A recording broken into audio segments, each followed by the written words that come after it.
Good morning to our Morning Moments with Jesus family.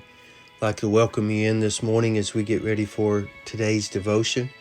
Grab yourself a cup of coffee and get into your favorite chair, or maybe you're driving down the road. Maybe you're even listening to this a little later in the day. We always try to begin around 6 o'clock in the morning, Monday through Friday.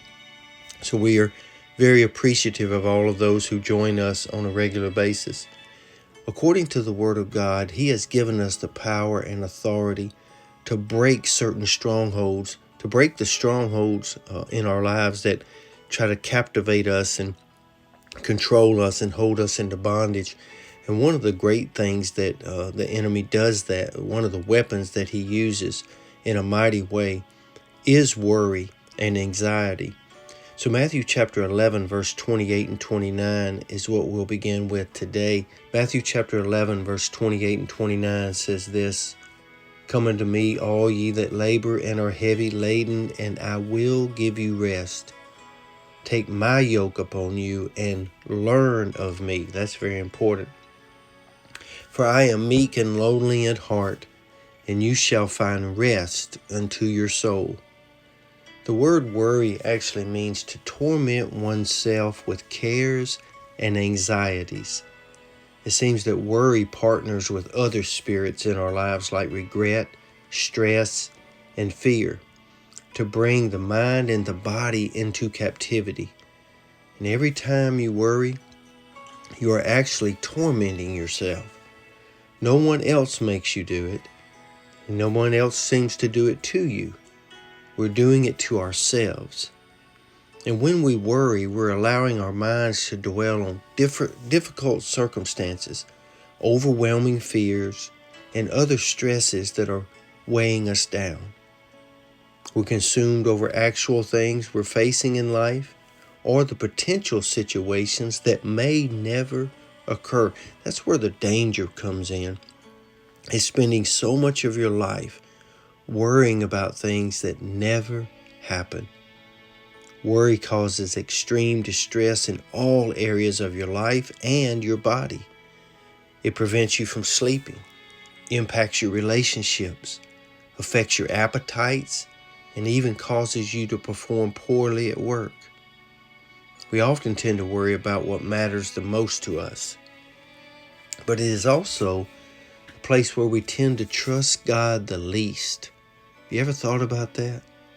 That worrying is actually not trusting God with it. We worry about things we're stressed about. Some things we're facing at work, maybe at home, with a friend or a family member. Maybe it's a fear that has overtaken you that you just can't seem to overcome. And when you are stressed, we often look for ways to cope. Some choose denial, others choose substance abuse, some seek isolation. Now I want you to imagine this morning if worry was a fire. The more we allow worry to occupy our thoughts, the more fuel you're putting on that fire. And the more you do this, the bigger the fire gets. And the bigger it gets, the harder it will be to put it out later. Most of our worry is directed towards things that might happen. But the truth is that if you're worrying about it, you're not controlling it. It is actually controlling you. It does nothing but make the fire bigger. But what if you didn't worry at all? How much extra time in the day, ask yourself this, how much extra time in the day would you have to devote to things that are positive and that actually make a difference in the world if you weren't worrying about whatever it is you're worried about?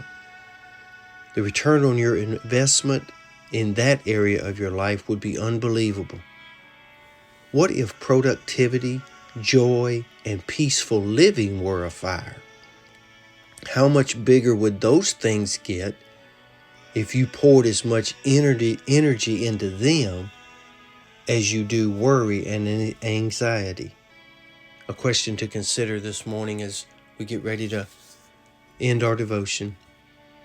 Would you consider yourself to be a person who worries? On an average day, how often do you dwell on things that you have absolutely no control over? Let me ask that question again. On an average day, how often do you dwell on things that you have no control over? Ask God to reveal the truth to you over the next few days and teach all of us how to break the cycle of worry and anxiety. Pray and speak a blessing over you today. As you go out today, pour more fuel and energy into joy and peace, contentment, than you do worry and anxiety. And see what a difference it makes in this day. You be safe, you be strong, you be blessed. Cast all your care upon the Lord, for He does care for you. Lord's will, we'll see you back here again tomorrow. And until then, as always, I hope you have a great day.